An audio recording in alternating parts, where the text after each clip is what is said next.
because she had no place else to go.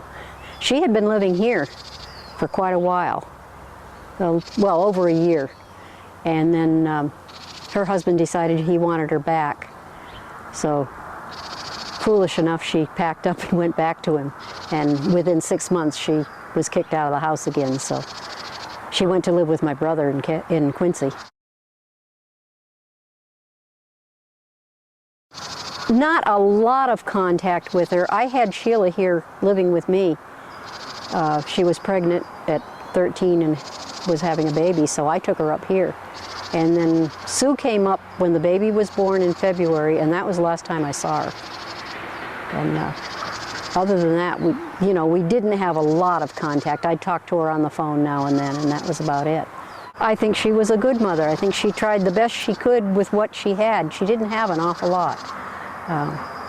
We tried to help out as much as we could, which wasn't a lot, but I think she did the best job she could. I can't remember now I don't remember what she was doing, but I know she had a job, and I think she had just started going to school, and part-time.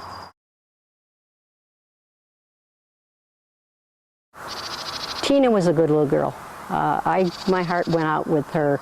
When Sue came up here to live with me, she called me one day. They were in Mississippi, and I guess he had kicked her out of the house at that point. And she just called me. She says, "I've got no place to go." She took all 5 kids and got on the bus and came up here with them, and stayed here for about a year and a half with me. And I just loved Tina. She was a sweet little girl.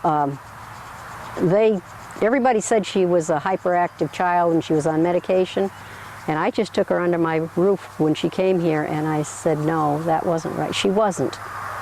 She would sit for hours and just, read a book or something like that. She was not a hyperactive kid. We got her off her medication, and she was, a happy little girl.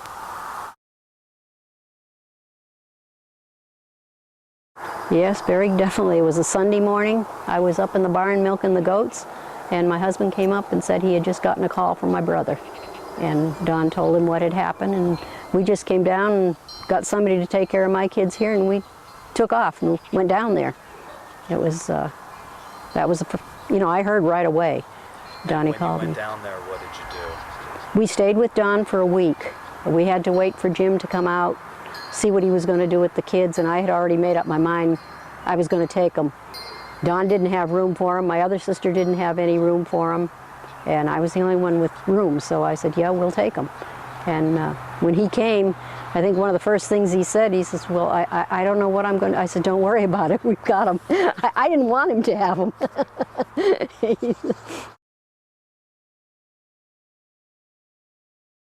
No, the only thing we did was, I know we brought Greg down to the police station and waited while they were going to hypnotize him. And that was about the only time we ever really talked to the police. So they did hypnotize Greg? They tried to. He was only 5 years old, I think. He was only 5 years old, and he was the one that was hyperactive. They couldn't get, that's what they told us. The guy came out, he was a big 6-foot-something policeman, came out with him under his arm like this, and he was laughing. He says, we couldn't get him to stay still. I have no idea. I really don't. I've heard lots of different things, and I don't know if any of them are true or not. I have no idea. What are some of the things you've heard over the years? One of the things I heard was, I guess this one guy was a suspect at one time, and I think they said that he went in. He was the ex-husband of the neighbor or something. I'm not sure who he was, and he had went in and asked Sue to go to some bar with him that night, and she had said no, and.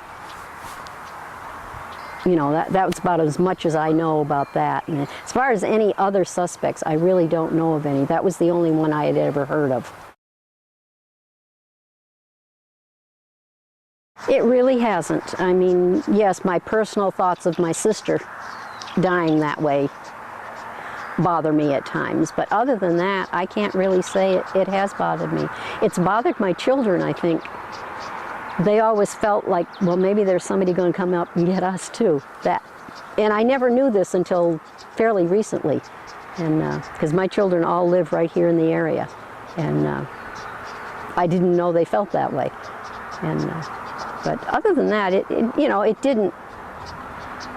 The most effect it has on me was having kids here after that, and I kept them. I was going to keep them permanently, but I just couldn't do it. I still had 6 of my own at home, and I just couldn't do it.